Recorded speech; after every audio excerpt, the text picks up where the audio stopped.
The generalized method of moments, or GMM, estimates parameters by making sample moment conditions as close to zero as possible.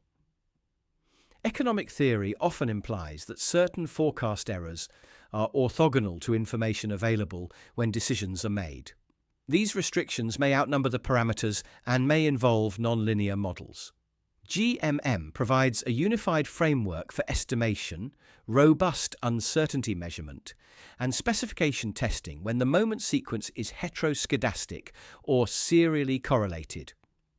Let the model generate a vector of moments for each observation and parameter value. At the true parameter, the population expectation of that vector is 0. The sample average will not be exactly 0, so GMM chooses the parameter that minimizes a weighted quadratic distance from 0. The weighting matrix determines which combinations of moments receive emphasis. Identification requires that the population moments change sufficiently with the parameters.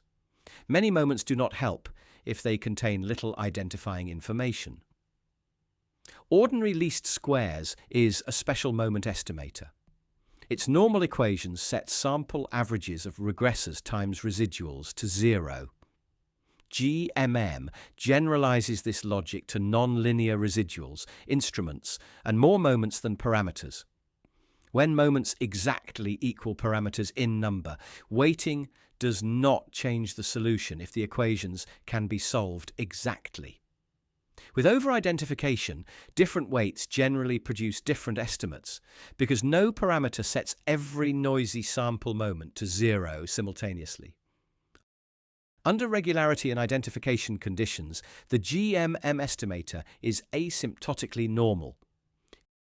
Its covariance combines the derivative of population moments with the long-run covariance of the moment process and the weighting matrix. Heteroscedasticity and serial dependence therefore enter through the same long-run variance problem studied earlier. A robust implementation estimates that covariance with an appropriate HAC method. Calling an estimator GMM does not itself make its standard errors robust. The asymptotically efficient weighting matrix is the inverse of the long-run covariance of moments evaluated at the true parameter. Because that covariance is unknown, two-step GMM first uses a simple positive definite weight, obtains a preliminary estimate, estimates the moment covariance there, and re-estimates with its inverse. Iterated GMM repeats these updates. Iteration can improve numerical convergence in some problems, but it does not repair weak instruments, invalid moments, or a poorly scaled objective. Instrument quality matters in two ways. Relevance means that the moments respond to the parameters strongly enough for identification. Validity means that instruments are orthogonal to the structural error at the correct timing.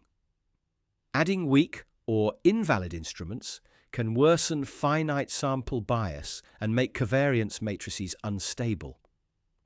The instrument set should come from economic information and timing, not an indiscriminate list of available variables. Centering, scaling, and checking rank can materially improve numerical behavior without changing the economic restrictions. The consumption-based capital asset pricing model, or consumption CAPM, provides a central application. An investor's intertemporal marginal rate of a substitution acts as a stochastic discount factor. For each asset, the expected product of this discount factor and the asset's gross return should equal 1.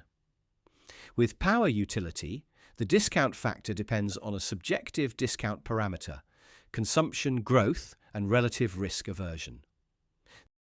These pricing equations become population moment restrictions for GMM. To create unconditional moments, multiply each pricing error by instruments known at the relevant decision date. A constant instrument asks the model to price assets on average. Lagged state variables ask whether pricing errors remain predictable from available information. Timing is crucial. A variable observed only after the return cannot be a valid predetermined instrument. Moment validity is an economic and informational claim, not merely a condition that sample correlations happen to be small. The first stage can use an identity weighting matrix to obtain preliminary discount and risk aversion estimates. The second stage estimates the long-run covariance of pricing moments and uses its inverse. Because consumption growth and returns are persistent or heteroscedastic, HAC weighting may be required